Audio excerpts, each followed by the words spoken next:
welcome again to Cardinal News Update. I'm your host, Tom Landon, joined once again by Dwayne Yancey of Cardinal News. Dwayne, today we're mostly going to talk about a big milestone that we just hit, and that is Cardinal News 1-year anniversary. I understand you had a birthday party last night.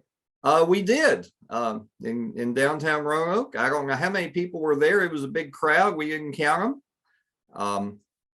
But it's been a wild first year, and we've grown far faster than we ever envisioned we would.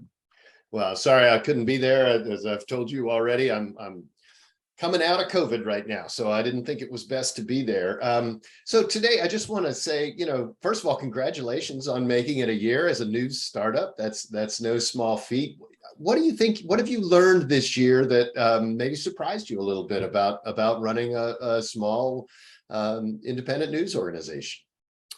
I suppose several things. Some things we suspected, but suspecting things and then actually learning them are often two different things. People are hungry for news. Just because the business model that has supported a lot of local news, particularly newspapers in the past, is broken, does not mean people have lost interest in news. What we found is, the reason we've grown much faster than we thought is people are hungry for news, and they have come to us and given us money. That's a good problem to have, but you are having to manage pretty rapid growth while still gathering the news every day. Who's reading Cardinal News? That has been the other big revelation. We set out, of course, to cover Southwest and Southside, so we hope to reach people in Southwest and Southside. We also hoped we would get a little bit of attention in Richmond, just because that's the state capital. To our utter amazement, I tell people we've accidentally built a statewide audience. We have readers from all over the state.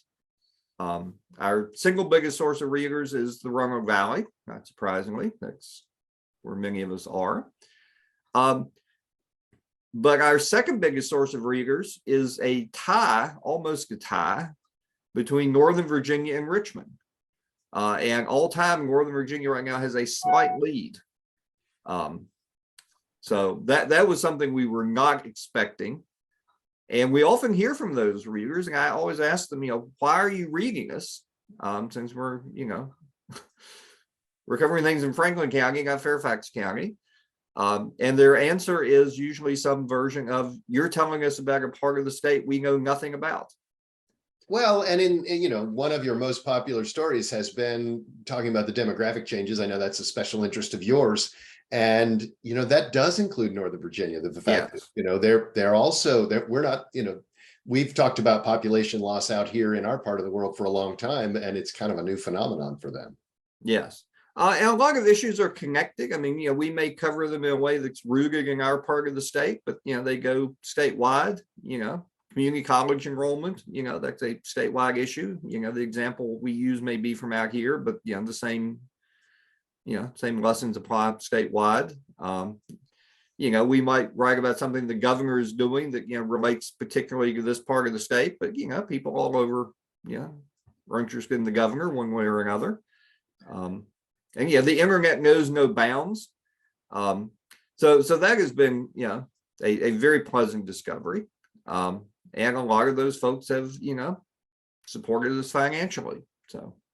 And we would be remiss if we didn't tell people you are more than welcome to support Cardinal News and Blue Ridge PBS financially if you like this kind of content, and also what they're doing, what you all are doing there. I know you guys have added kind of bureaus, one-person bureaus around the state. Where do you stand on that?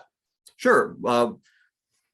First, let me get in the plug. We're a 501c3 nonprofit, and we operate on the same model you do. We're a public broadcasting model. We rely on the generous donation of readers, listeners, in your case. So ideally, people will give to both, right? We started with funding for 2 reporters, one in Richmond, one in Roanoke. We were very intent on having a political reporter in Richmond. We're the only news organization West of Richmond with a full-time reporter in the state capitol year-round, and Marcus Schmidt, and then we had a business reporter in Roanoke, Megan Schnabel.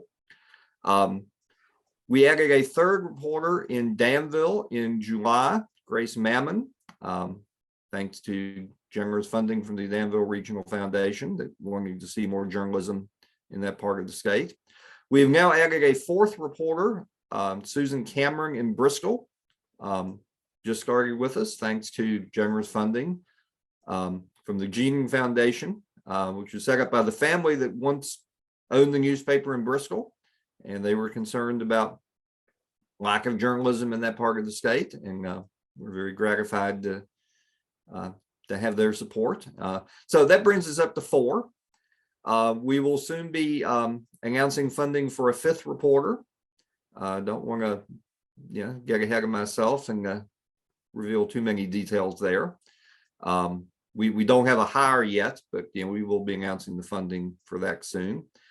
And then beyond that, we are raising money for other positions. We are halfway toward funding an education reporter. We are a quarter of the way toward funding a healthcare reporter. We would also like a technology reporter, and we'd like a reporter in the Lynchburg area. And when I say we're halfway to funding, we are very much fiscal conservatives. We don't hire anyone until we have a guaranteed multi-year funding stream to support that position. So in the case of the education writer, we have a challenge grant for half that position for 3 years out. We're looking for the match to that. Healthcare, we've got a challenge grant for a quarter of that. We're now looking for the rest. So if we, we're at 4, we'll soon be at 5. Those positions would take us to 6, 7, 8, and 9. That's a real newsroom there. That is, you're starting to become, you go too much more than that, and you're going to become one of the larger newsrooms in the region. So, well, I just, our association with you here at Blue Ridge PBS, we've really enjoyed it. I hope that we can continue that. And as we expand out in far Southwest Virginia with the launch of our new channel, PBS Appalachia, Virginia, we'll be based out of Abingdon and Bristol. So hopefully we can continue to grow this relationship. So Dwayne, again, just thanks so much. Happy birthday to Cardinal News. Thank you. And we'll be back with the next program talking about actual individual news stories. So thanks so much. All right. Thank you. Glad to be here. All right. Thanks, Dwayne. Okay.